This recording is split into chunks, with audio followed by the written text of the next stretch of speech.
Zajímalo vás vždycky, co se děje za dveřmi radnice? Právě o tom je dnešní díl. A mým prvním hostem je starostka město Touškov, Kateřina Dufková. Paní starostko, vítejte ve studiu. Děkuji za pozvání. Vy pocházíte přímo z Touškova? Ano, já jsem se v městě Touškově narodila, vyrostla jsem tam a vlastně žiju tam celý život. Mě velmi zarazilo a zároveň i mile překvapilo, že vlastně město Touškov má takový zajímavý spojení město Touškov. Můžete nám to nějak vysvětlit? Město Touškov je v podstatě věc, kterou já vysvětluji neustále a dokola. My jsme jedno ze 3 měst, které mají ve svém názvu město. To znamená, když někdo chce říct, že jsme město, tak ano, my jsme město, ale jmenujeme se město Touškov. Takže ten název je složený ze 2 slov. Je to specifický, opravdu jsou jenom 3 města v České republice a opravdu to neustále všude a myslím si, že už je to takový humorný a že lidi se Hmm. vždycky zasmějou, když už já někam přijdu a píšu, prosím vás, hlavně nezapomeňte, že jsme město Touškov. Je to velmi zajímavé spojení, ale řekněte mi, jak vnímáte vy očima starostky město Touškov? Jak vnímám očima starostky, tak naše město je 2500 obyvatel, krásná poloha, 10 kilometrů od Plzně, 8-10 minut autem, jsme v Plzeňském kraji, krásná příroda všude kolem, takže vnímám ho velice pozitivně, ale co ho vnímám hlavně na tom svém městě, je to, že má vysoký poměr všech služeb. Je tam vysoká vybavenost Hmm. pro veřejnost, je tam lékař, tam restaurace, jsou tam obchody, škola, školka. To město je plně funkční a ta vyspělost toho města je na vysoké úrovni. Takhle ho vnímám a takhle bych ho chtěla do budoucna i udržovat a zajistit. A kladu velký důraz i na soběstačnost. Je to něco, co si myslím, že by nemělo nikam zapadnout, nemělo by se úplně centralizovat a že každé to město by mělo být soběstačné. A co na tom městě Touškově vnímám asi úplně nejvíc a co mě na tom opravdu teď poslední roky baví, jsou ty lidé. Občani, kteří tam žijí, jejich komunita, ta spojitost, to je věc, která si myslím, že se mi podařila a že máme strašně pestrý kulturní život. Ať už sportovní akce, ať už kultura, ať už jakékoliv hry pro děti, nebo cvičení pro seniory, hasičské závody a tohle všechno, to jsou věci, které ty lidi spojují a na to se mi na tom městě Touškově strašně líbí. Z toho mám velkou radost. A jak se vám to podařilo, že vlastně tu komunitu dokážete takhle spojit? Protože za mě ne každý starosta nebo ne každé město takhle funguje. Jak jste to dokázala? No, no to není úplně jednoduché, možná je to můj pocit a vnímám to takhle jenom já, ale myslím si, že vidím do spousty těch oblastí, ať už je to TJ Sokol, ať už jsou to hasiči, rybáři, myslivci, spolky. A já se snažím ty lidi nejenom, aby spolupracovali, ale vlastně ten starosta nebo i to zastupitelstvo a vedení obce, tak samozřejmě rozděluje nebo věnuje se těmhletěm oblastem. Když jsou hasiči, potřebují vybavenost, potřebují Hmm. nové obleky, různé věci. Teď například kupujeme nové hasičské auto a nemůžu vlastně odsunout někoho jiného z té investiční části. Takže já si myslím, že je to měřit všem stejným metrem, ne, že když jsem starosta hasič, tak budu podporovat Hmm. jenom hasiče a dívat se na ty oblasti, aby se utvářely globálně, aby nebylo zaměření pouze jedním směrem. A to si myslím, že u nás se začalo takhle chápat, vnímat. Přestala tam být ta rivalita, i když soutěživost je samozřejmě zdravá, To je asi všude. ale ta rivalita by tam být neměla a jednotlivé spolky mezi sebou spolupracují a myslím si, že to se potom prolne a prostě to takhle vyšlo. Mám z toho radost, spíš by mě zajímalo, jestli si toto myslí i naši občané.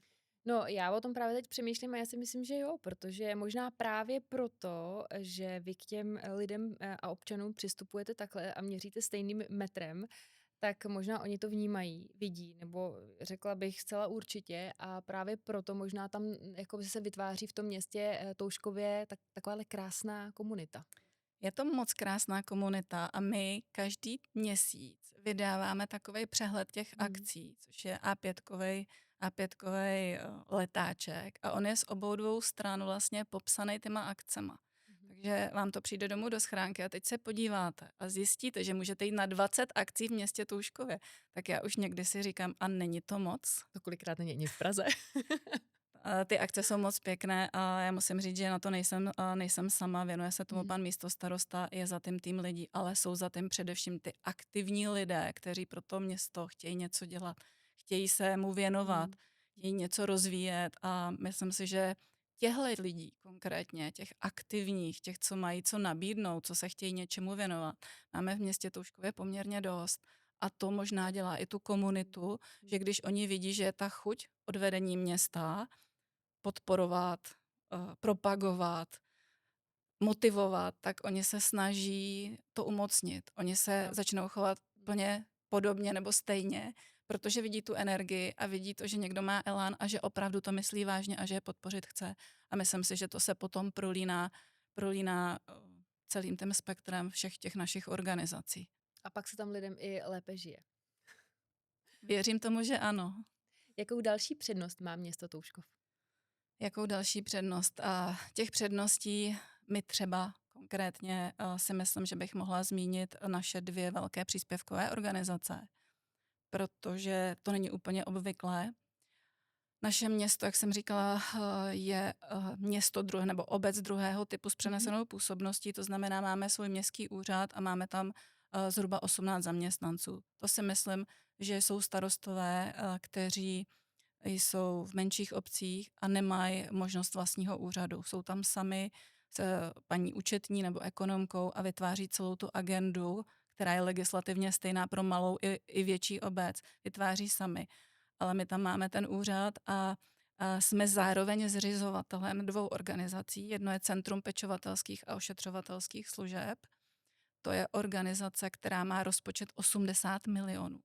Neuvěřitelné. Neuvěřitelné číslo. Máme tam zhruba 80 zaměstnanců a starají se o seniory a nabízí sociální terénní péči. A zřizovatelem je naše město. Tak to si myslím, že je poměrně velké sousto, kterému se musíme věnovat a na které dbáme, aby bylo plně funkční, dbáme na to, aby ta péče probíhala, tak tím jsme, nechci říct, že vyhlášení, ale je to prostě taky jedna z předností, že se dokážeme o seniory a o lidi, kteří to potřebují postarat. Mhm. A potom ta druhá je základní a mateřská škola město Toužkov. K nám chodí necelých 600 dětí, si myslím. To je poměrně vysoké číslo. Je to vysoké číslo, 120 dětí ve školce, teď jsme postavili nově dětskou skupinu, takže jsme navýšili tu kapacitu o dalších 24, takže to máte hnedle 150 dětí ve školce a zbytek první a druhý stupeň základní školy. Teď jsem mluvila s paní ředitelkou a říkáme, že má 90 zaměstnanců. Tak když si potom vezmeme, že tohle všechno jsou ty organizace, ty příspěvkové organizace, Ano. které zřizujeme, na které máme dohlížet, máme dbát na jejich rozpočet a všechno tohle, tak si myslím, že to je to renomé, které si to město samozřejmě také vytváří díky prostřednictvím těch našich příspěvkových organizací. A já podotknu, že naše škola je jedna z těch, nechci, aby to vyznělo špatně říct lepších, ale těch chválených. My jsme tam teď měli Českou školní inspekci a já, když jsem byla na tom závěrečném hodnocení těch inspektorů, tak jsem se tam jako dojela sama sebe. Já jsem na ně byla tak strašně pyšná a hrdá na to, co paní inspektorka říkala, že já jsem potom na závěr chtěla promluvit a opravdu já jsem byla úplně strašně dojatá, protože jsem slyšela samý superlativa.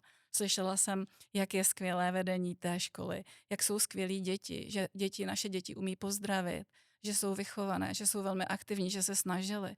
Pedagogický sbor, že je úžasný, tak to se mi strašně hezky poslouchá. Ale není to jenom, musím to doplnit, že to není to město jenom o tom příjemném a hezkém. Samozřejmě jsou tam starosti, ale když potom jsou tyhle okamžiky, tak to motivuje, naplňuje tu práci té starostky. 100%, tomu věřím. Mě by zajímalo, jak jste se vůbec dostala do komunální politiky. Jak jsem se tam dostala? Já si myslím, že můžu odpovědět takovým vtípkem, že náhodou. Jako Náhodou? nebyl to můj, Jak to takováhle náhoda stane? no, to vám můžu povědět v rychlosti nebo v krátkosti, protože je to úsměvné. Mě v roce 2006, což je teďkon už 20 let, to je pro mě taky jako šílená doba, co už vlastně jsem Mhm. zastupitelka v různých fázích. Takže před 20 lety mi zavolal můj kamarád, s kterým jsem vyrostla v městě Touškově v jedné bytovce, akorát, že on bydlel v přízemí a já v posledním patře. A my jsme v té době byli v Tatrách na dovolené a on mi říká, prosím tě, já bych potřeboval od tebe pomoc. Já bych tady rád dělal prostě pro sport, něco bych tady vytvářel a já bych chtěl kandidovat do zastupitelstva. No jenomže mě v 26 letech, co to je zastupitelstvo?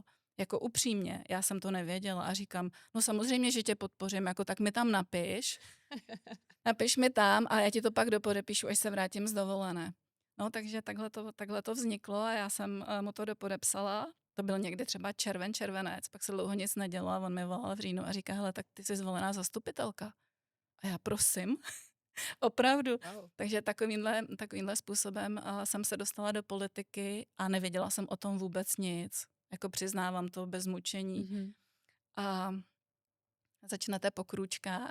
Nechtěla jsem se toho vzdát, když už jsme tam byli, když už jsme se tam dostali, ten tým byl v podstatě, bych řekla, svěží, novej, bylo to něco nového, co přišlo do vedení té obce, takže jsme se toho nechtěli vzdát a začali jsme krůček za krůčkem se tomu věnovat a najednou zjistíte, že v tom už plavete, že se v tom zorientujete. Ale já jsem to měla o to těžší, že hned vlastně v tom roce 2006 mě zvolili nejenom zastupitelkou, ale zvolili mě i předsedkyní finančního výboru. Dokonce. A to si myslím, že je ještě víc úsměvné, protože jsem přesvědčená o tom, že oni si mysleli, že jsem inženýr ekonomie a to já nejsem, takže mi dali na starosti finance.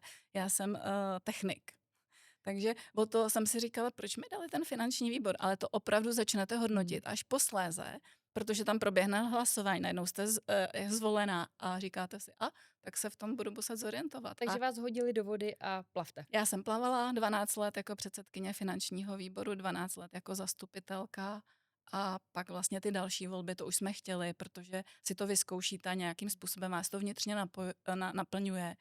A já jsem vlastně to další zvolení, tak to jsem potom už vyhrála, řekla bych, že hodně razantně, Mhm, mhm. ale já jsem podnikala a tudíž jsem nebyla schopná dělat věci napůl.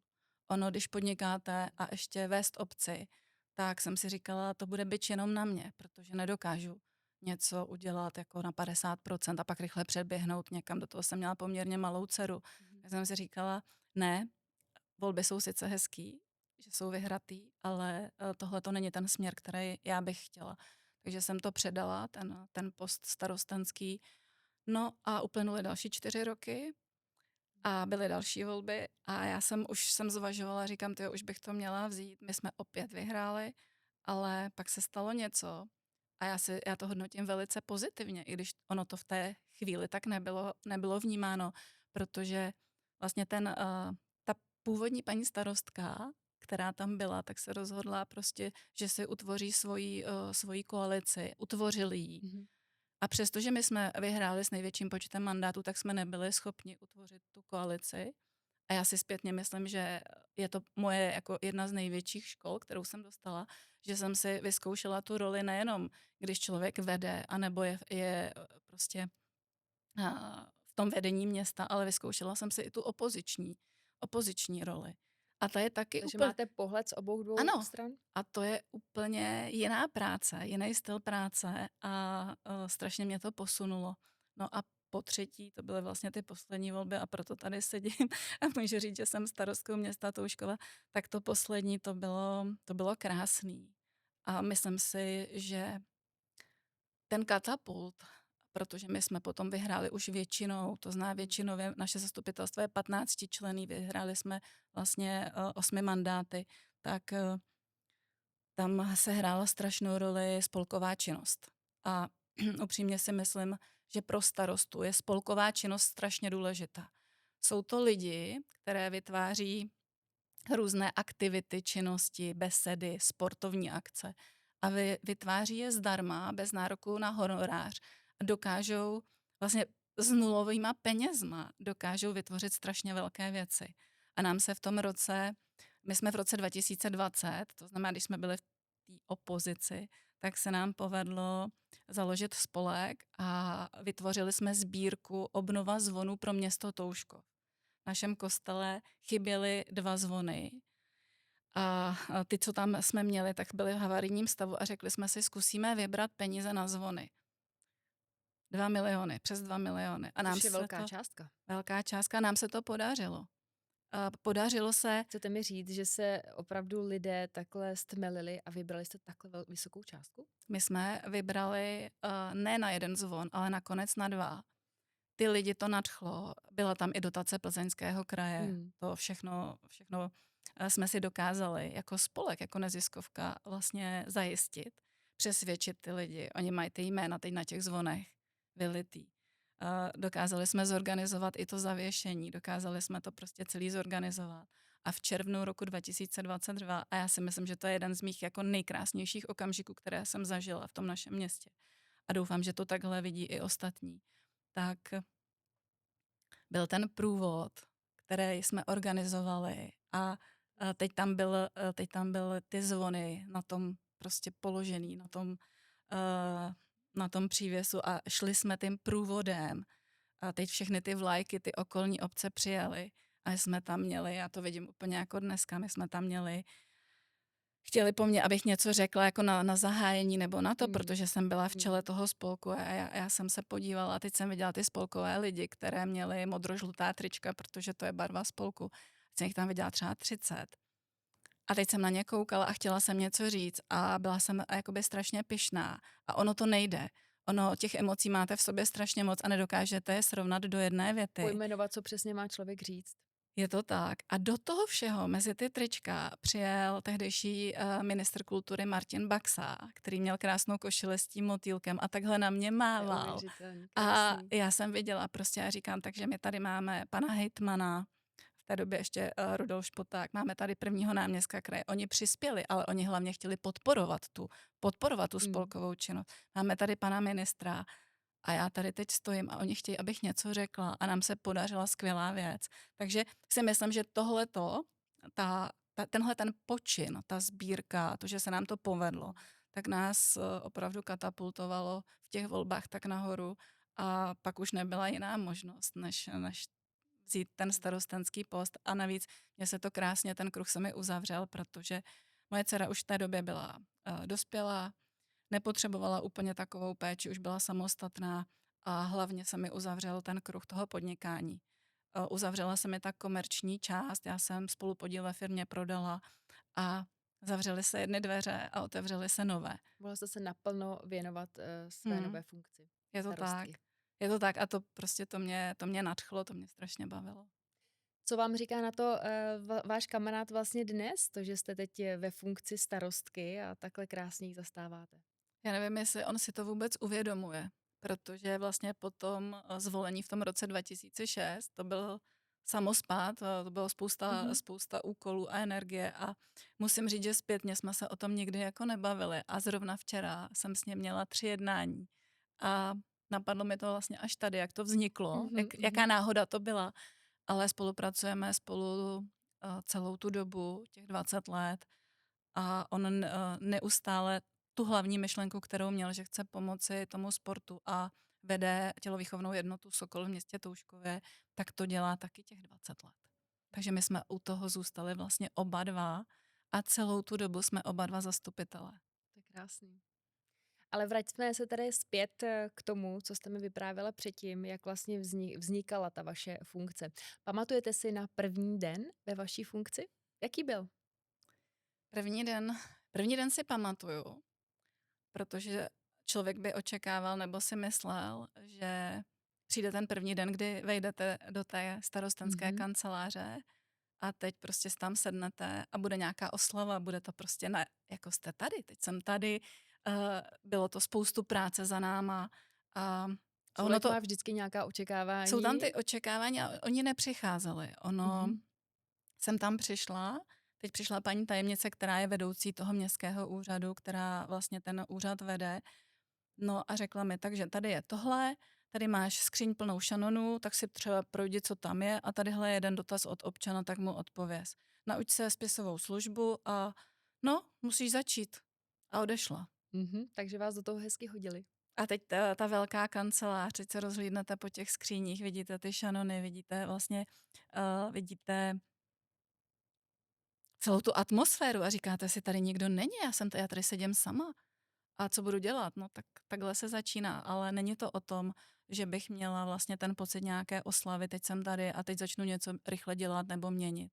Ne, mě bylo vlastně ten první den, mě bylo paradoxně hodně smutno, Mhm. protože, si málo kdo uvědomil, že každý vidí, ano, ona je teď starostka, ale málo kdo si uvědomil, že jsem opustila firmu, kterou jsem 20 let budovala, kterou jsem řídila. Nebylo to úplně bez emocí, to opustit tu firmu. Když někde pracujete 20 let, tak si k tomu uděláte vztah. A ta kapitola se zavřela a vlastně jiná oslava se nekonala. Tak bylo to období, že jsem si musela strašně v sobě ujasnit, co chci. Musela jsem si to uvědomit a šlo to postupně. Ale nebylo to, že bych měla úplně euforii, jako jsem starostkou a myslím si, že ji nemám dodnes a jsem za to teda i ráda, protože pořád si říkám, já jsem holka z města Touškova, která tam vyrostla a když se vracím domů, tak se chci vracet ne jako starostka, ale jako člověk, který to tam má rád. A když z dálky vidím ten náš kostelíček, který tam prostě, tak mě to pořád těší. A Mm. tak to byl první den. Je to na vás vidět, že město Touškov máte strašně moc ráda, že je to pro vás srdcová záležitost. Když jste mi tady vyprávěla o těch zvonech, tak jste měla slzy v očích. A doufám, že to na kameře bude i vidět, protože opravdu jako je to krásný. Připomnělo mi to trošku historicky sbírku na Národní divadlo. Ano, Trošku jako úplně jak taková jako nostalgie, jak je člověk jako se vrátí, co se učil ve škole v té historii, tak jako je to moc krásný, až jsem měla tady husí kůži z toho. Nicméně, kdybyste měla, dejme tomu, porovnat řízení firmy a starostování na úřadě, v čem se to liší? Protože no. to je úplně nebe a dudy. Liší se to v té komerční sféře, ať je to společnost, ať děláte ředitele v nějaké firmě, Hmm. tak to rozhodnutí je v podstatě vaše a když se to nepovede, tak si za to sama zaplatíte. Hmm. Můžu tam mít tým lidí v té komerční sféře, můžu se s nima radit, ale prostě ta odpovědnost je na jednatelích, je na ředitelích a takhle to je. Když to na tom městě není kolektivní odpovědnost, ale jsou tam různé orgány. To znamená, je tam rada města, my máme 5člennou a je tam zastupitelstvo města 15členné. Takže když chcete něco prosadit a máte nějakou vizi nebo směr, tak vlastně musíte přijít na tu radu, přesvědčit je a pokud je to nějakého většího rozsahu a potřebuje to více financí, tak to podléhá schválení zastupitelstva. No a teďkon jste v roli, že musíte si říct, ano, já to teď nemůžu rozhodnout, rozseknout, což teda musím říct, že ta moje intuice na to najít takovej ten směr, kterým chci jít, tak mě nikdy nesklamala a tou já se jako celoživotně řídím. A takže si to v té firmě rozhodnete, ale to nedokážete udělat na tom městě. Tam musí být ta schopnost to argumentovat, ta schopnost podívat se na ten problém ze všech stran, říct si pro, říct si proti a představit si ty otázky vlastně, které můžou přijít, aby jsme je dokázali uargumentovat. Hmm. Hmm. Takže to je na tomto odlišné a odlišná je i ta komunikace se zastupiteli. Já chci znát jejich názor, chci si ho vyslechnout, respektuju jejich názory, ale pokud mám nějakou vizi a směr, což starosta musí mít a měl by mu to zapadat prostě do nějaký širší komplexní studie, kam chce to město posunout, tak s těma zastupitelema a i radníma musím jednat velice otevřeně a říct jim, ano, tady je pro a proti a já si to přeju z toho a z toho důvodu. A musím předjímat jejich otázky a musím to sdělit tak, aby to bylo transparentní, aby to pochopila veřejnost, abych jim dokázala sdělit ten svůj záměr, proč konkrétně tenhle jeden bod chci udělat. Takže je to těžký, je to neustálé vysvětlování a komunikace s lidmi a komunikace se zastupiteli. Co je na tom, bych řekla, ne stěžejní, ale co je na tom hezké, tak je na té práci ten tým. Když máte ten tým, který musí, to není, jestli chce nebo nechce, ale musí táhnout za jeden pro vás, tak je to prostě nádherná záležitost dosahovat těch úspěchů. Neberu, že jsou moje, beru, že jsou celého týmu, protože to vedení města jsou prostě lidi, kteří tam pracují a kteří tam jsou. Takže ten tým, a já jsem týmový hráč, já nejsem solista, já všem tvrdím, že jedinec a jednotlivec málo kdy dosáhne něčeho velkého, že dneska je to opravdu o týmech, o tom mít tu podporu, protože těch oblastí je strašně moc. Někdo umí IT, někdo umí tohleto a pokud dneska chcete něčeho dosáhnout, tak musíte umět nakombinovat všechny ty nejlepší profese, dát si okolo sebe ty nejschopnější lidi, nebát se těch schopných lidí, mít je okolo sebe, připustit si je k tělu, ale v podstatě to uřídit ten tým. Uřídit to tak, aby se došlo k tomu výsledku. A to si myslím, že spousta lidí má strach.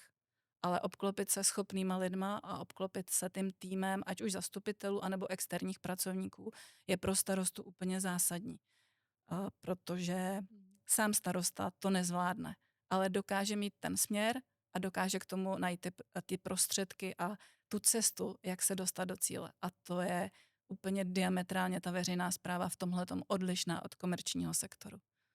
Věřím, že je to velmi náročný, ale zpátky se dostáváme zase k té komunitě, jo? Že vy se to snažíte tak jako držet všechno pospolu a vlastně myslím si, že i když ty občané vidí, že to funguje na té radnici, na tom úřadu, protože vlastně vy tam tomu šéfujete, když to tak řeknu, a vlastně ty lidi k vám inklinují, vidí vás jako takovou motivaci, jako takový motor, který opravdu tu obec nebo to město posouvá prostě tím správným směrem, tak si myslím, že i tohle to má velmi pozitivní vliv i na ty občany.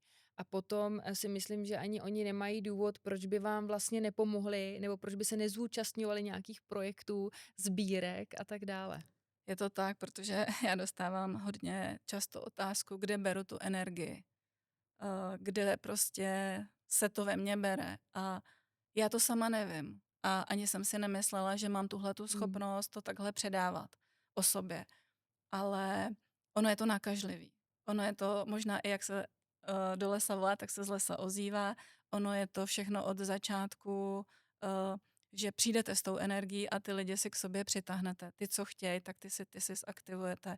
A to právě u nás jako perfektně funguje. A ty lidi to cítí a myslím si, že ten starosta se musí vždycky usmívat, vždycky být pozitivní. Já toho mám taky někdy úplně dost. Mám spoustu různých věcí, které jsou k řešení. Ale vždycky se snažím všechno vysvětlit, být ochotná. I negativní věci, když se dobře vysvětlí, tak je ten občan přijme. Rozhodně se toho jako nebojím a naopak jsem pro tu přímou komunikaci. Takže v dnešní době sociálních sítí, když vidím, že občan XY od nás někde něco píše, tak třeba náhodou ho potkám, anebo zvednu telefon a řeknu, pojď si o tom popovídat. Ono to není jenom jeden úhel toho pohledu, Mhm. jo, protože ono někdy lidi vidí, jo, tak to bych udělal takhle a bylo by to. Ale že musíte mít povolení, že musíte mít schválení, že musíte mít projekty, že k tomu potřebujete spoustu věcí, ne. Pro ně je to jednoduchý. Tady Mhm. bych to udělal takhle. Tečka. Ale to stojí obrovské množství energie, to, co vy tady popisujete. Mhm. Ještě když musíte komunikovat s těma jedincema, tak je to jako neuvěřitelná disciplína. Navíc vy jste žena ve vysoké funkci, ve vysoké pozici. Není to opravdu jednoduché, jak už jsme si tady řekli. Mhm. Vnímáte to, že jste žena v této funkci, spíš jako pozitivum anebo negativum? Tak to je otázka přímo na tělo. No, já, jak jsem říkala, tím, že jsem technik, že jsem vystudovala fakultu strojní, tak jsem vždycky měla kolem sebe samé muže. I ve firmě jsem měla okolo sebe, tam jsem byla vlastně jediná žena a měla jsem tam, byla to zase že jo, výrobní firma, takže měla jsem tam samé muže. Hmm. A ten skok do té politiky jako žena byl opatrný. Protože naopak veřejná správa a úředníci je hodně povolání pro ženy. Je to tak v pořádku. Nechci nějak bagatelizovat, jsem za to ráda. Ale měla jsem z toho obavu, to se musím přiznat. Asi bych lhala, kdybych řekla, teď ženský kolektiv, To Mhm, bude paráda. A mhm, říkala jsem si, ty musíme to nějak namíchat, mhm, mhm. musím se tam nějak představit, musím s nima začít vycházet. Bylo to jedno z témat, které jsem měla v hlavě, že musím dobře uchopit. Myslím si, že se mi to povedlo, že oni si dokázali zvyknout teda na mě a já jsem si dokázala zvyknout na ten systém veřejné správy, ale zároveň, a to si myslím, že je taky na naší radnici vidět, jsem chtěla, aby ta radnice se otevřela lidem. Takže jsem jim neustále říkala, máte problém, přijďte, my vám pomůžeme, my vám poradíme. A to jsem prolínala i i u těch zaměstnanců, protože i jim jsem musela říct, ty lidi sem přijdou a očekávají od nás nějaký servis. A my jsme placený z jejich daní. Já to Ano, prostě takhle vnímám. Já jdu do práce, když to řeknu jako práce, abych tam něco odvedla a abych poskytla nějakou službu a servis. A očekává se, že tam nepřijdu pít kávu.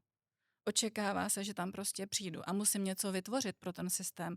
Takže mnohdy tahle úplně jednoduchá otázka je nepochopená, že někdo chodí do práce, aby tam byl a seděl, ale neuvědomuje si, že musí vytvořit tu přidanou hodnotu a být nápomocen a být ochotný a usmívat se a prostě přinést ten servis těm lidem, protože takhle by to mělo být. Oni mají tu znalost, oni jsou tam od toho a to si kladu, to není jako směrem k veřejné správě. Já si myslím, že to je i směrem do komerčního sektoru a tam je to vidět jako extra víc. V tom komerčním sektoru musím jít do práce a musím tam pracovat a mhm. přidat prostě tu přidanou hodnotu, udělat ji, vytvořit něco prostě, zhmotnit, abych měl nárok na tu výplatu. Ale jsem se pustila do jiného směru. Ale když se vrátím teda k tomu kolektivu, tak ta obava tam byla, ale na druhou stranu, když potom stavíte, a my stavíme teďkon lávku, stavíme silnice, a postavili jsme dětskou skupinu, vytvořili jsme sportoviště, postavili jsme sportoviště, teďkon obnovujeme lékařský dům, tak jsou to všechno technické obory.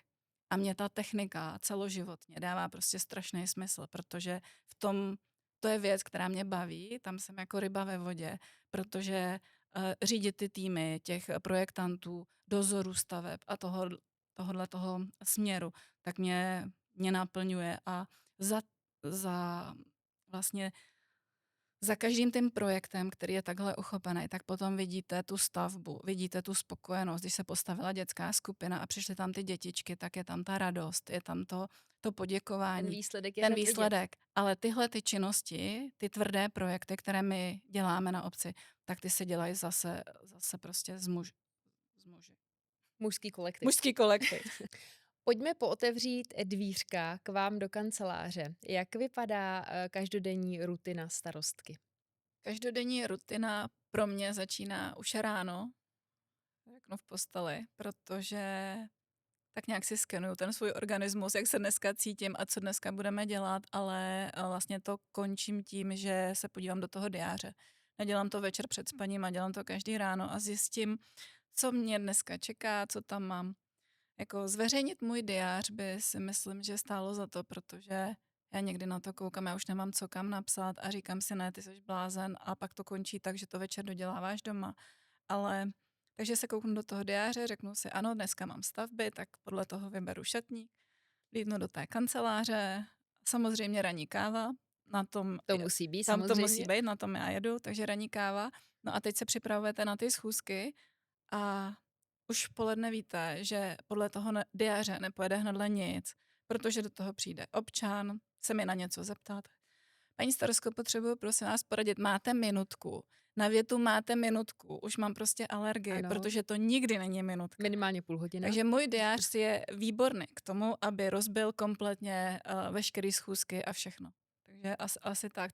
Takhle vypadá den starostky. Přijdete ráno, máte Hmm. nějaký plán, nějakou vizi, co chcete stihnout a vlastně, když odejde poslední úředník z úřadu a zamknou se dole ty dveře a je ten konec, tak mně se dělá úplně nejlíp. Vy začínáte teprve Hmm. plnit to, co máte v diáři. Já teda musím říct, že já jsem spíš jako sova, já miluju práci večer, nebo Mhm, prostě od mhm. 5. hodiny mi to jde úplně samo, klidně do 11 do večera, ale ty rána, ty jsou pro mě prostě tragický a bez kávy by to nešlo. Takže takhle vypadá můj den, opravdu jedna schůzka za druhou, ať jsou to stavby, ať jsou to občaní, ať jsou to vlastně úředníci, kteří potřebují moje podpisy na různé smlouvy a na tohleto Mhm. podepisování faktur. Prostě to všechno zahrnuje ta moje práce a to tam musím nějak všechno vměstnat a jako myslím si, že se mi to daří. Vaše takové životní krédo je: když můžu, tak pomůžu. Jsem se bála, co řeknete. Mm. Nebylo by to krásný, kdyby to měl každý starosta nebo starostka takto, toto moto vlastně vryto na tom úřadě? Já mám 2 takový kréda. Jedno je, když můžu, pomůžu a to se snažím prolínat úplně všude. Protože když ten člověk má tu možnost komukoliv pomoci, když vím, že něco umím nebo mám v něčem nějaké zkušenosti, můžu něco předat dalším lidem, můžu jim někam, nevím, otevřít svýma kontaktama bránu, otevřít jim dveře, tak proč bych to pro boha neudělala? Vždyť to je vlastně to strašně krásný, co vám dává ten Mm. hřejivý pocit. A já to opravdu prolínám od výchovy svý dcery úplně všude. A dost často to opakuju, když se někdo na něco zeptá, jestli by mohl mít prosbu, tak vždycky řeknu, když můžu, pomůžu. Tak to je To je takové krásný. opravdu moje krédo. A druhý je, neznám slovo nejde, buď nechci, nebo neumím. A to se mi taky velmi osvědčilo, protože v momentě, kdy zavádíte jakékoliv nové věci, tak ty lidi na ty nové věci a změny nereagujou, že je chtějí přijmout. Oni na to reagují, že je odmítají. Jakákoliv změna je v podstatě odmítána, takže to nepůjde, to nejde, to slyším strašně často, ale ono to jde, ale musí se prostě postupně. Takže to je taková moje další takový motto, kterým se řídím. Praktikujete toto moto i doma? Ano, Co na to říkají? oni jsou celkově ze mě doma nadšení. Že proto trávíte ty večery raději v práci. Oni jsou ze mě nadšený, protože já opravdu, když prostě nestihnu ty věci a nemám je sjednocený a uspořádaný tak, jak si představuju, tak Hmm. je potřebuju dodělat a potom ten čas pro mě nehraje úplně roli. Takže jestli je něco, na co dbám, tak potřebuju mít uspořádaný ten pracovní den, ho zakončený, završený. Můžu si říct, zítra dodělám něco. A občas si to i řeknu, ale já absolutně vyžaduju to, aby se problémy řešily hned. A k tomu vedu celý ten tým. Prostě tadyhle je problém a my ho musíme vyřešit. A prostě chci znát aspoň nástin toho řešení. Chci vědět, kudy to povedeme, jak to budeme řešit. A když je velký problém a ty problémy můžou vznikat úplně nečekaně, tam jsou různé kritické situace, extrémní situace. My jsme třeba teď měli havárii na vodovodu s pitnou vodou a to byla záležitost, kterou nemáte naplánovanou. Kontaminovala se pitná voda a najednou začnete řešit priority zdraví občanů, jak tomu zamezit, kam volat, co To všechno znamená, že udělat. všechno ostatní, A co máte všechno, v diáři, odsunete a řešíte pouze tak, tuto krizovou situaci. přesně tak. A až když ten večer si řeknete, ano, mám udělaný tohleto, naplánuju si schůzku s občany, budu to řešit tak a uděláte si ten plán, tak se mi vlastně uleví a oddechnu si, že vím, jak postupovat. A těch situací občas říkám, že už mě nemůže nic překvapit a vždycky mě něco vyšokuje. To je prostě ten No tak život, to je to je ten život klasika asi. toho starosty, že ty nečekané události tam jsou a takže mně se chodí domů krásně, když vím, co budu dělat a že to, co jsem chtěla, mám hotové. A pak se mi chodí krásně domů, když vím, že mám ještě třeba nějaké cvičení a na to já taky dbám, protože běh, yoga, Mhm. kruhový trénink a tohle jsou věci, které pomáhají vyčistit hlavu. Protože v tom boji o přežití, když cvičíte, běžíte v těch tepech, tak absolutně neřešíte správu města, Ano. samosprávu, vlastně neřešíte nic a řeším sama sebe a v tom stavu je mi dobře. Protože nejsem Mhm. zatížená tím, že všichni očekávají, že najdu řešení. A to je strašně fajn pocit. Takže když domů takhle třeba kolem 8 hodiny přijdu večer domů, tak mě strašně rádi vidí. A my jsme se bavili i o těch energiích a vlastně možná i to cvičení vám dodá tu energii zpátky, kterou v té práci, dejme tomu, vyčerpáte a možná, když tak o tom přemýšlím, tak možná čerpáte i energii z lidí, je to tak? Já nevím, kde ji čerpám, ale mám ji.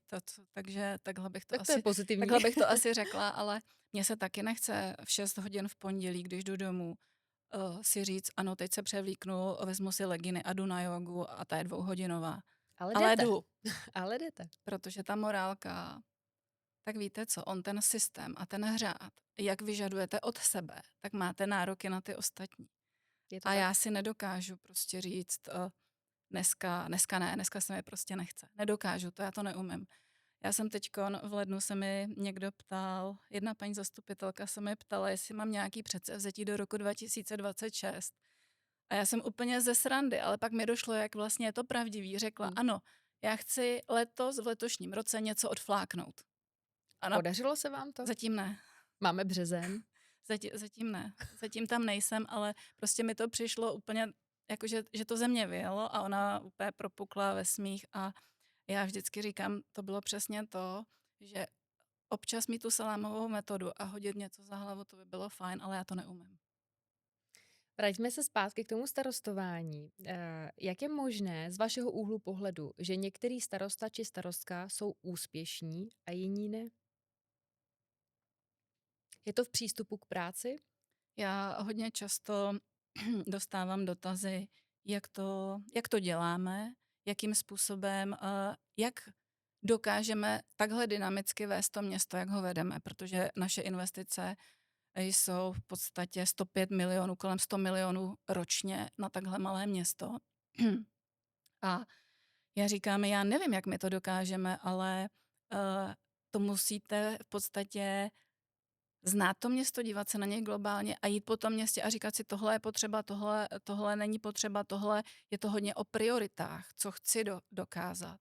Je to hodně o tom, že vidím dotační programy, sleduju to, je hodně, chodím pořád na školení, pořád se učím. Mhm. Mění se zákony, stavební zákon, školský zákon, že jo, dětské skupiny, zákon o opatrovnictví a tohle všechno jsou věci, které musíte sledovat, takže těch seminářů a školení většinou ne online, ale fyzicky, že navštěvuju, protože tam máte ty kontakty, jsou tam ty informace, které já si už rovnou zapasuju do našeho Mhm. prostředí a můžu se hned dotázat. Ano, vy mi říkáte teď tohle a já se chci zeptat, mám tenhle ten příklad a teď mi řekněte, jak byste to udělali, jak se to slučuje třeba s touhletou vizí, s tímhletím výběrovým řízením, jak to udělat. Tak je to hodně o tom mít ty informace a to si myslím, že ty starostové, ono, starosta na malé obci opravdu, ještě když je neuvolněný, tak toho času na výkon toho starostování má strašně málo. Mhm. Já smekám před starostama těch malých obcí. Já myslím si, že veřejnost to neví, ale že na toho starostu je opravdu navaleno úplně všechno, jako na starostu, který má úřad. A to si myslím, že je čas, školení, nápady, prostě každý jsme nějak ražený nějakým směrem v nějaké oblasti a i neúspěšný starosta nebo neúspěšný, já si ani nemyslím, že to je neúspěšný, že ten úspěch je těžko měřitelný. Někomu to prostě jde, někdo to umí ty příležitosti využít, umí je proměnit a zhmotnit a někdo to prostě neumí a musí přijít třeba občan a říct, hele starosto, ty by si měl udělat hřiště. My bychom si chtěli chodit zahrát, nevím, volejbal. A on řekne, jo, to je dobrý nápad. Ale opravdu takhle to je, protože Mhm. každý jsme úplně jiného charakteru a máme jiné možnosti. Takže já bych to nehodnotila, jestli je úspěšný, neúspěšný starosta. Prostě každý, když se snaží, a to je prostě to hezký, že když se snažíte na maximum, tak ten výsledek nemusí být Hmm. porovnatelný. Ale ta snaha toho maxima je to vlastně, co dělá to hezký, co předává tu energii. A do toho samozřejmě na vás obrovský tlak od všech okolo. Tak jak vznikají nebo jak zvládáte velká rozhodnutí na úřadě? Ty velká rozhodnutí, eh, je to zase o tom týmu, jak už jsem o tom mluvila, je to o té komunikaci. Někdo chce to, jiný chce ono, takhle to je a vy musíte prostě hledat kompromisy mezi třeba dvěma skupinama. Nebo říct, ano, teď uděláme prioritně tohle a odsuneme něco jiného, ale odsuneme to časově. Ale když to odsunete, tak ten slib potom splnit. Není to o tom, že bych někomu něco řekla a na to si dávám speciálně velký pozor, že když něco slíbím a řeknu, že něco bude, tak opravdu si to napíšu a mám to tam, dokud to nesplním. Takže Takže ten tlak zvládám tím, že se snažím hledat ty kompromisy a ty lidi jsou tomu naklonění, když se to správně odkomunikuje. Ale tam ty těžké rozhodnutí a ten tlak je hodně o té zodpovědnosti. Jak jsem teď mluvila o tom, že bych si přála v letošním roce Ano, ano. něco udělat trošku jako jinak, tak já si myslím, že třeba ta tíha zodpovědnosti na toho starostu je obrovská, protože statutárním orgánem města i obce je pan starosta. Takže může úplně za všechno. A to je třeba i můj problém, že si uvědomuji tu zodpovědnost všech rozhodnutí. Protože v té firmě, když se rozhodujete, tak si to sama zaplatíte. Ale když se rozhodujete za ostatní, tak oni vám to můžou dát jako značně najevo a říct, tohle to nebylo úplně v pořádku. A každé rozhodnutí může mít nějaké následky, nějaké dopady. A přestože by se starosta měl rozhodovat poměrně rychle a umět to, tak si mnohdy musíte opravdu vyhodnotit, komu ublížíte tím, že se rozhodnete takhle, nebo na koho to bude mít ten dopad, co se vám vrátí. Tak ta zodpovědnost a jak jsem říkala, měřit všem stejně.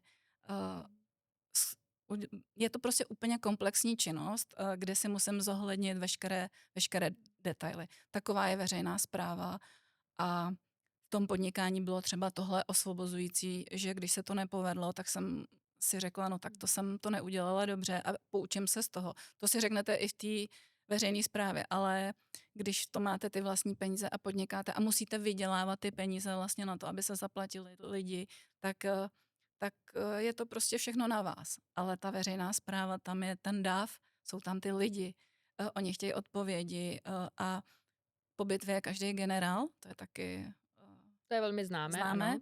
protože když já se rozhoduju nějakým způsobem, tak samozřejmě může přijít občan a říct, a proč jste to neudělali takhle. Ono totiž, když je ta situace už známá a už je to všechno vyřešený, tak ono se to strašně rádo radí. To je Takže, vždycky tak. takže ten tlak, zodpovědnost, tíha té zodpovědnosti, to mi přijde v tom rozhodování úplně nejtěžší a samozřejmě dobrá analýza všech těch problémů. Zanalizovat si úplně do Mhm. detailu a nebát se poradit. A já jsem si stoprocentně jistá, že v nějakých situacích jste čelila a rozhodně i v budoucnu budete čelit nějaké kritice. Jak to zvládáte? Každý starosta prostě čelí kritice, ať je sebelepší starostou, ať pro to město dýchá opravdu celým svým srdcem, tak si myslím, že tomu se asi člověk nikdy nevyhne, protože je na vás opravdu velká Hmm. zodpovědnost, kouká na vás prostě tisíce lidí, jak to město řídíte, vedete a tak dále. Tak jak se vyrovnáváte s kritikou? No, je kritika a kritika. Je kritika, která je myšlená dobře a to jsme si třeba řekli s kolegy okamžitě po našem zvolení, že když by se někomu něco nelíbilo, to je ta kritika, nelíbí se mi, že děláš tohle, nebo nelíbí se mi, že půjdeme do tohoto projektu, tak si o tom musíme umět promluvit. A platí to úplně všude. I například, když jsou různé veřejné zasedání, když jsou veřejné akce a člověk tam mluví, tak je důležitý, protože já se přitom nevidím. Já nevím, jak působím, já nejsem schopná to zhodnotit. Ve většině případů se soustředím na to, co mám říct a soustředím se na ten problém a prostě přemýšlím o tom, jak bude ta koncepce vypadat. Ano. A člověk, můžeme říct třeba i v této situaci, není to pro mě úplně komfortní prostředí, tak když se řekne tohle dělej jinak a přijde ten člověk a řekne to, tak s tím nemám sebe menší problém a respektuju to a snažím se to opravit. Mhm. Kdežto, když je potom kritika, která je někdy třeba i zákeřná a je za zády, tak to bolí. Protože v momentě, kdy víte, že děláte na maximum, že se snažíte, že nic nepodcenit, všechno vyřešit, že tam prostě opravdu uděláte maximum, tamhle seženete peníze na dotaci na hřiště, tamhle něco a teď přijde někdo a řekne, no ale s tímhle se nic neudělal. Tak to Mhm. prostě zamrzí. Ale já musím říct, že ty naši občané to nedělají, protože těch projektů je opravdu velké množství a vidí, jak se to město dynamicky proměňuje, a což je hřejivé. Ale když je teda kritika přímá na jakýkoliv problém, já s tím problém nemám. Já to přijmu a buď si to vyhodnotím, ano, udělala jsem to špatně, anebo ne, neudělala a příště to prostě budu dělat jinak, Mhm. pokud jsem pochybila, anebo to prostě přejmu.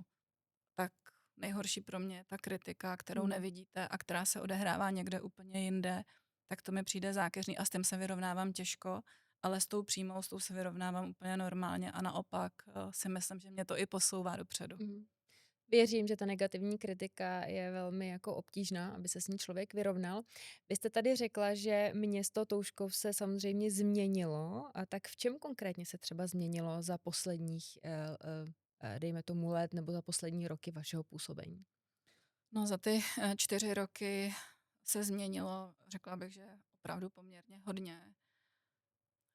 Nevím, jestli můžu říct, že si to myslím, nebo že to vím.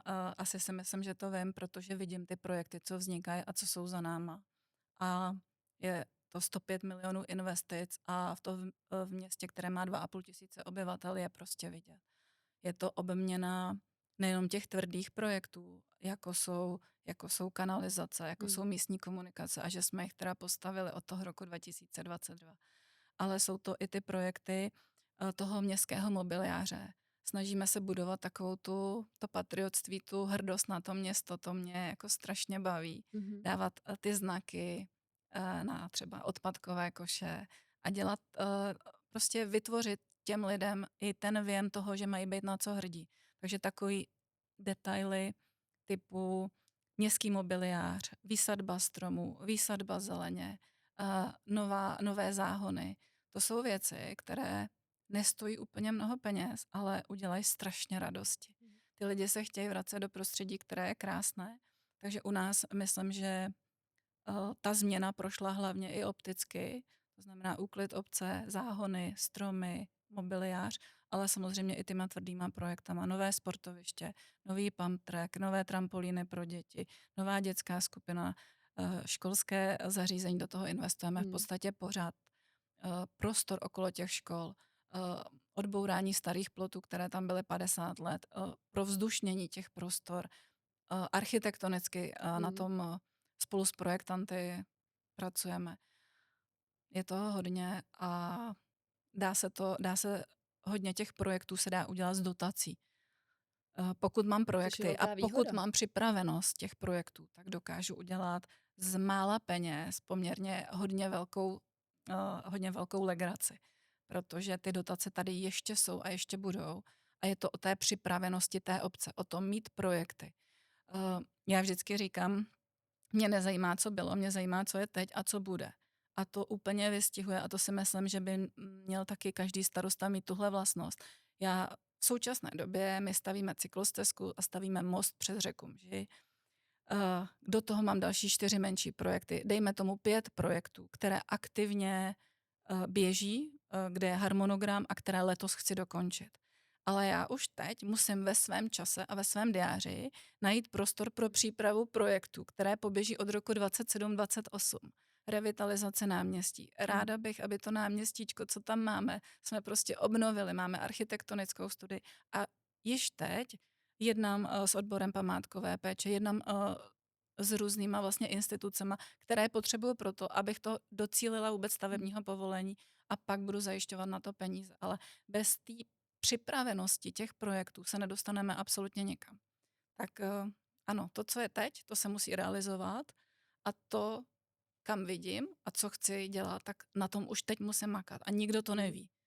A Mhm. pak se to spustí a tyjo, se spouští další projekt. Proč se spouští další projekt? No, protože rok a půl nebo 2 dopředu jsem na tom pracovala. Takže to je Je zatím práce, která úplně mm, není tak vidět, mm. ale o to krásnější potom je ten finální efekt, ten výsledek. Jo, ale je to nikdy nekončící smyčka, která se neustále nabaluje, Ano, je to takže tak. mně končí jeden projekt a už pracuji na dalším a už ho potřebuju nahrnout do fáze stavebního povolení. Je to jako s dětmi. Jedno dítě vychováte a druhé začnete vypiplávat zase jakoby od nuly, no. Je to Zase tak? ten život, ten náš lidský život je strašně krátký a můžeme v něm dokázat strašně moc věcí. A ty obce mnohdy ty peníze mají pocit, že je v pořádku, když ty peníze mají na účtech. Já si myslím, že je v pořádku, když zvyšujeme tu vybavenost těch měst, když vytváříme ty města krásný, protože ty malé obce a města tvoří tu republiku. Samozřejmě. Tak vezmu ty peníze, které jsou na těch účtech a proměním je v blaho těch lidí. Ty lidi mají kam jít, ty lidi Mm. si užijou sportoviště, je v podstatě nezajímá, jestli mám na účtě 100 milionů nebo 50 nebo 20. Je zajímá to, že mám hezký město, mám tam vyžití, funguje to všechno, kanalizace, vodovody, to je prostě, to tak je. A pak je ten občan spokojený a ten občan nemá potřebu si slet ty peníze, Mhm.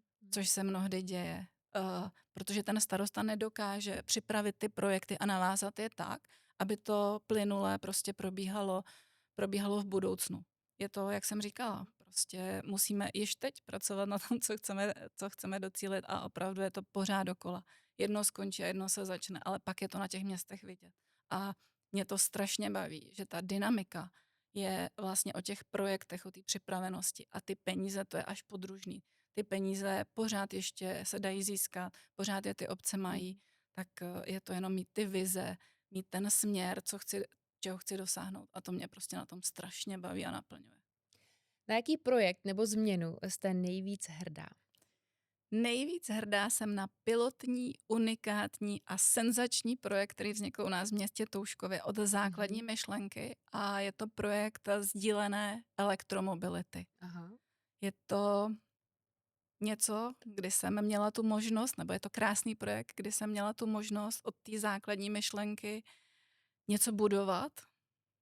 Seskupilo se tam spousta firem a lidí a společně jsme vybudovali projekt sdílené komunitní elektromobility, který spočívá v tom, že máme městské vozy, které jsou pořízeny v majetku města, jsou pořízeny městem a Mhm. nabízíme je nejen našim pracovníkům pro práci, ale nabízíme je ke sdílení i občanům.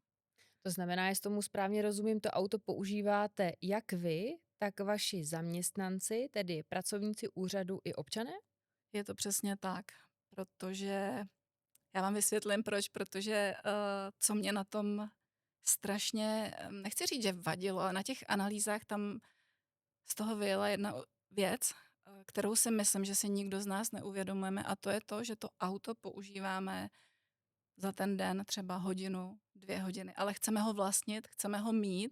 ho mhm. mít někde zaparkované a využití efektivnosti těch vozů je vlastně tím sdílením naprosto senzační. Protože pokud já mám pracovní dobu úřadu od do, tak vím, že minimálně od pátek od 2:30 do neděle mi ty auta stojí někde zaparkované. V průběhu té pracovní doby je to stejné. Úředníci někam odjedou a jsou tam hodinku, vrátí se, takže to auto je hodinu denně v provozu. Takže v nás to evokovalo tu Hm. myšlenku a takhle jsme začali, tak my koupíme 2 nová auta a oni budou v provozu hodinu denně, tak A budou tam stát můžeme se přece o ty nevyužitá? auta vystřídat třeba.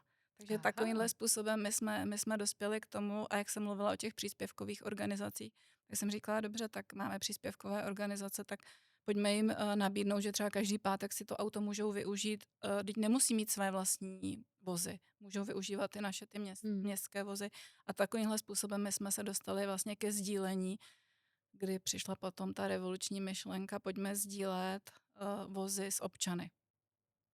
Jak na to vlastně občané a i pracovníci úřadu reagovali?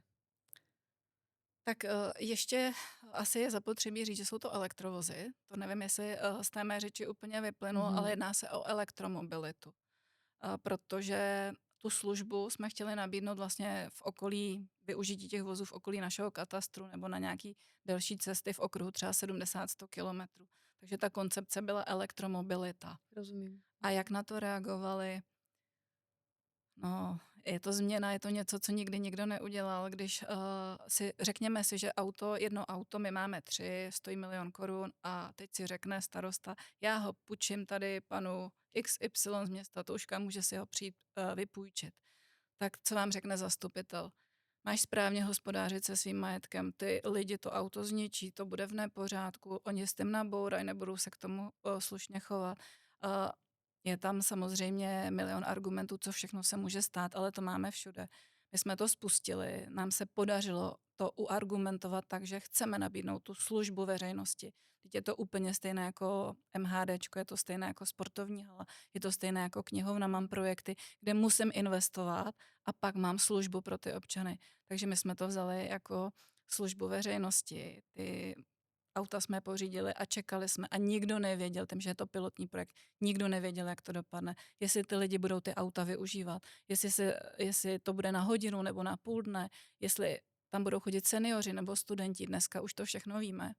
A ten projekt jede svým životem, je naprosto unikátní, úžasný, nabízí skvělou službu veřejnosti, je inspirací pro další obce, které ten projekt přejímají. Mě strašně těší, že prostě město Touškov, malé městečko, je inspirací pro větší obce a dokáže inovovat nějaké služby tímhletím směrem. Tak to je potěšující a myslím si, že to bylo vyzdviženo i v Senátu, kde jsme získali ocenění. Získali jsme ocenění od moderní obce. Dokonce. Já si myslím, že tohle byla moc hezká tečka na závěr. Paní starostko, já vám moc krát děkuju, že jste byla mým dnešním hostem a doufám, že se nevidíme naposledy. Já bych chtěla moc poděkovat za pozvání a doufám, že to naše vyprávění bude pro někoho inspirativní a že alespoň trochu se mi povedlo přiblížit tu práci toho starosty. Že to není o tom starostovi, jenom že někam přijde a je tam pan starosta, ale že to je o tom, že na něm je ta tíha a zodpovědnost a že to je hodně tvrdé řemeslo. Takže děkuji za tu příležitost a možnost, že jsem to tady mohla říct. A kdyby kdokoliv potřeboval nějaké detaily, třeba nějaký pan starosta, tak jsem samozřejmě k dispozici. Děkuji moc. A my vám děkujeme za pozornost a sledujte nás i příště. V těchto krásných prostorách společnosti Flexi jsme i dnes natáčeli náš další díl. Flexi nabízí kromě jiného i moderní servisované kanceláře a coworkingové prostory. Zároveň je to příjemné místo pro uspořádání meetingů a eventů na vysoké úrovni. A co dál Flexi nabízí, najdete na jejich webu flexiprostor.cz.